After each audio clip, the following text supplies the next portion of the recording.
Hi, welcome this week. I know that many of you are starting your first meeting, have had your first meeting. Many of you haven't had that first meeting yet. I wanted to give you some ideas about what I do with the first meeting or second meeting, just right in that first times that I'm meeting with a parent, just to give you an idea of how we get started and what we do in the launching of this.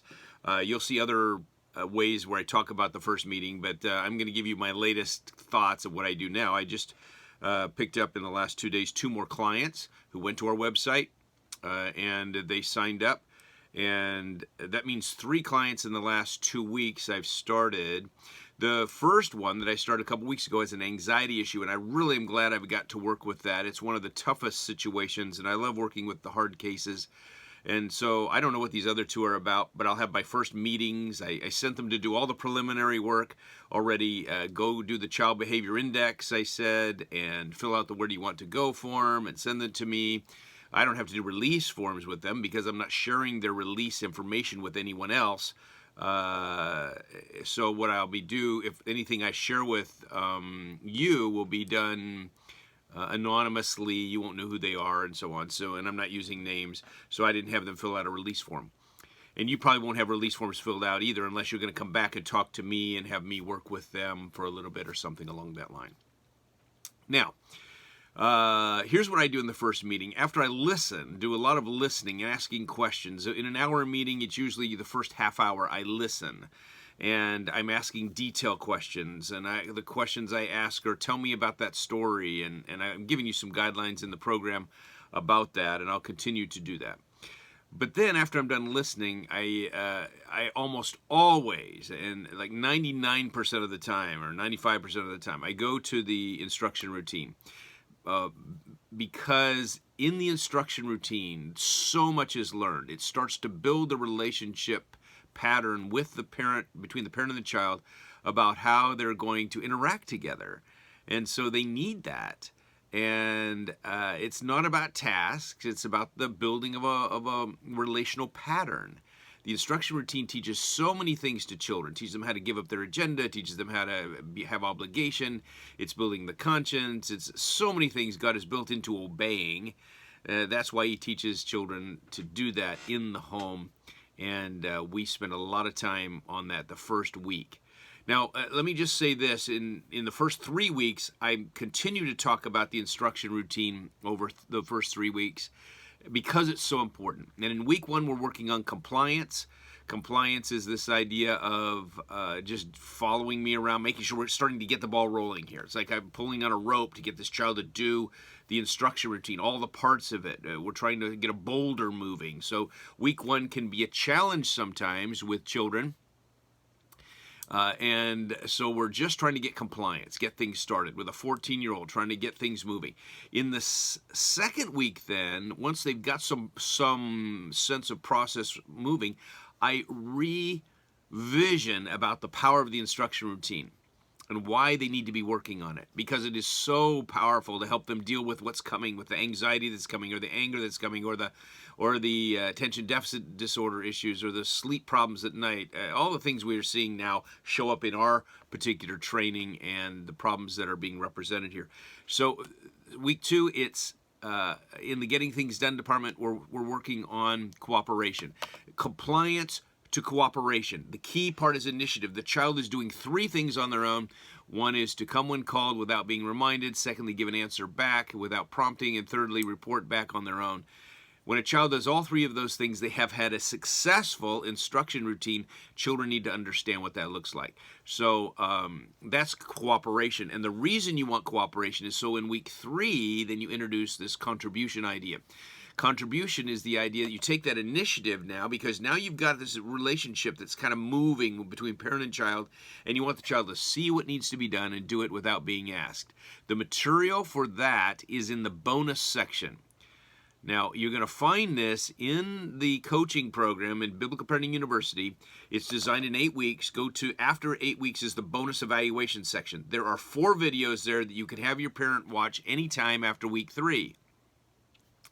You've got to get the first 3 weeks going, and then you can share those videos. But in week 3, I would suggest, if things are on this particular track, you're sharing the honor video. The honor video moves this instruction routine and the getting things done department to children who see what needs to be done and do it without being asked. It shows you how to implement honor, and I typically am taking families into that section in this order. Now, once you're doing that, then you're just nurturing this getting things done department for the rest of the training, because that's where a lot of significant development takes place between the parent and the child, and in the child's character, is in the training part. In week 1, in addition, so I've kind of gone through 3 weeks here, but in week 1, in addition to setting up the instruction routine, what I do is I often tell parents this. I say there are 3 heart tools I want you to work on. There's 7 altogether we're going to be working on in this program. There's 3 I want you to focus in on, and 1 technique. The technique is the instruction routine, but the 3 tools are relationship, number 1, firmness, number 2, and visioning, number 3. When I say those 3 things, what I want parents to do is think, here's your assignment in week 1. When I talk about relationship, what I mean is emotional connectedness. If you, as Kathy is doing in our program, working with an 18-year-old, we modify the program a bit, but we're still going to cover the same material. So I say to mom, if I were working with this mom, I'd say, or dad, I would say, in week 1, what you want to do is work on 3 tools. First one is relationship. Look for ways to emotionally connect with your child. There's others, I think it's Kevin and Mariah, who are working with a 6-year-old who has some real challenges with bedtimes and so on. So we'll deal with that. We have a 10-year-old with attention deficit hyperactivity disorder. We'll work with that. But what I'm suggesting is that in week 1, you tell the parent, look for relational connectedness, because relationship softens the heart. Tool number 1, relationship. And the relationship between dad and child is different than the relationship between mom and child. You want to soften the heart between parent and child. Relationship is really important. Work on relationship first. As you're doing that, work on firmness. That's the instruction routine. It's a structure. We're not talking about consequences here. We're talking about a structure. So use that structure to help the child to develop some important character. Firmness builds character. Relationship softens the heart. Firmness builds character. And the third one is visioning. Visioning provides perspective. And it often is what triggers something inside of the child that moves them forward. Visioning is saying why. Here's what we're doing and why. And now the videos in week 2, you're going to see a video on firmness. In week 3, you're going to see a video on visioning. Usually I wait until those weeks to talk more about those issues, but I just want you to see where they're coming. If I've got a really challenging situation, I send parents to do all 3 in the first week, not watch all the videos. I don't even tell them about week 2 videos or week 3 videos most of the time. What I do is say, work on the instruction routine, watch your 3 videos in week 1, and work on relationship, firmness, and visioning. Go work on that and report back to me. I'm not exactly sure what's going to happen in this family when they do this. All I'm doing is passing on some grace to them, and God is going to take that and work that into the family in ways I don't understand, and I don't know exactly what's going to happen. And so I want to listen in week 2. So I'm not responsible for the change in this family. God is responsible for the change in this child. The parents have the responsibility of practicing and working it out. I'm just feeding them what they need, and usually after week 1, we've got an inspired parent ready to go in and try some different things, and then when they come back, I want to hear what they did. Because based on what they did and how they perceived this, I'm going to launch into week 2 material and help them understand what that looks like. So more about week 2 when we get there. But right now we're in week 1. We're just trying to get the ball rolling here. And week 1 we want to try to start playing with, parents don't know this, but we're playing with the interaction between parent and child. We focus on the child. We don't tell parents your parenting needs to change. What we tell parents is, your child has some really, I agree with you. That attention deficit disorder issue is a real problem. Or the anger issues your child's experiencing, wow, that really needs to be worked on. You're asking me if it's normal? Well, I don't know what normal is. All I know is it's not good in that situation. So we really need to work on this. So I'm empathizing with the parent. I want them to feel like they can trust me. And then I want to give them some grace to work with. So I say, okay, take this, run with these things, let me know it works. And this is where the excitement comes in, because God starts to work in some great ways I don't expect sometimes. And great stories come back as a result of the things that are going on. So we'll share more with that. I'll tell you more about the cases I'm starting to work on along with you so that you can walk through those with me as well. Let's keep communicating when you're in Slack. Now, be sure to give us a lot of details in the channel about the heart of the child. That you're only going to get that through details. Tell me stories. I'd like to hear examples. And keep in mind, after week 2 or 3, if you would like me to meet with your parent and you listen, that would be a great learning experience for you. And I'll just go over the same material you're doing, but I'll do it in a way that will launch your family forward, and you can watch what I'm doing. I want to tell you one Bible story. This is what I say in my counseling situation when I'm about at this point at the end of my talk with them. I'll say, can I tell you a Bible story? Let me tell you a story that comes from Numbers chapter 9, verses 15 to 23. This is a story about how the Israelites came out of Egypt. Do you remember God rescued them out of there? He took them out under Moses' leadership, and he took them to Mount Sinai, where he gave them the rules, the list of success principles and guidelines. And then he led them through to the promised land after a little bit of time in order to go in.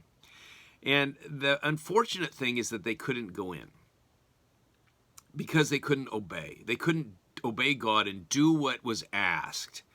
God told them to do something, they didn't do it. Now, we could analyze them. This is what I say to parents. We could analyze them. We could be the counselors, and we could say these things. We could say, well, they had post-traumatic stress disorder because of all of their struggles in Egypt. Or they had some real emotional damage because they were mistreated by the harsh taskmasters in Egypt.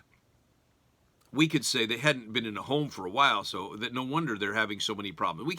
We could be a counselor, and we could talk about all kinds of reasons. Usually I'll try to take the problem the child has at that point, and I'll weave it into the story here, that we could say this child couldn't focus, couldn't stay on task. We don't know what's going on in this situation, but we know they didn't obey. And God says this. He says, okay, I'm going to take you out and train you. I'm going to take you into the wilderness, and I'm going to help you. Now, the older generation dies off, but the younger generation is going to go into training for 40 years. And that's where we come to our story in Numbers chapter 9, verses 15 to 23. Because God says the cloud's going to come down. And when the cloud comes down, you camp, and when it goes up, you rise and go.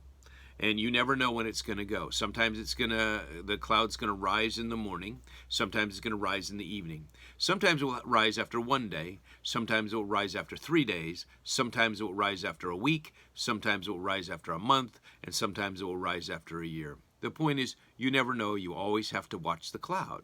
Just like the instruction routine, you always need to be ready to receive an instruction. And when the cloud goes, the Bible calls it in the passage, it is the command of the Lord. When it goes up, you go. God is teaching them to follow instructions, to give up their agenda. They can't say, oh, I'm in the middle of cooking dinner. Can you wait until I'm done? No, there's no wait a minute disease here. You go. Can't get to the next level in your clothes washing or anything else.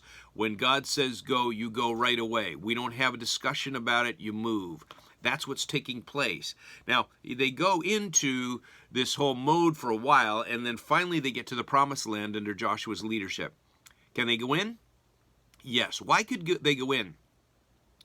Well, they learned how to obey. When you learn how to obey, you learn how to give up your agenda. You learn how to trust, even though you don't know what's going on. And not only did they cross over the Jordan River into the promised land, but they actually did something silly. They marched around a city playing musical instruments. Why? Because they knew how to follow instructions. Following instructions is foundational to everything we do. It's what God expects of us, that we obey Him, we do what's right, and when we're teaching children how to move forward, it's not just getting tasks done. It's a process of building something inside of their heart, not so that they can obey just right now, but so they can obey for the rest of their lives, and not just us, but obey God. So that's what we're doing. And notice God uses 3 tools. 3 tools as He's working with these Israelites. 1, He uses relationship. He says to them, I'm going to provide food for you every day. I'm going to lead you to water. I'm going to give you clothes and shoes that don't wear out. I'm going to protect you from your enemies, and I'm going to lead you with the cloud. Relationship. Secondly, He uses firmness. You need to follow the cloud. You need to follow instructions. And thirdly, He uses visioning. I'm going to take you to a land that's flowing with milk and honey. This visioning, I want you to be ready to go into the land. Those kind of comments are visioning comments. We'll learn more about visioning. I just want you to see how God wraps it all together here. Be blessed this week as you encourage parents and have them grow in their relationship with their children.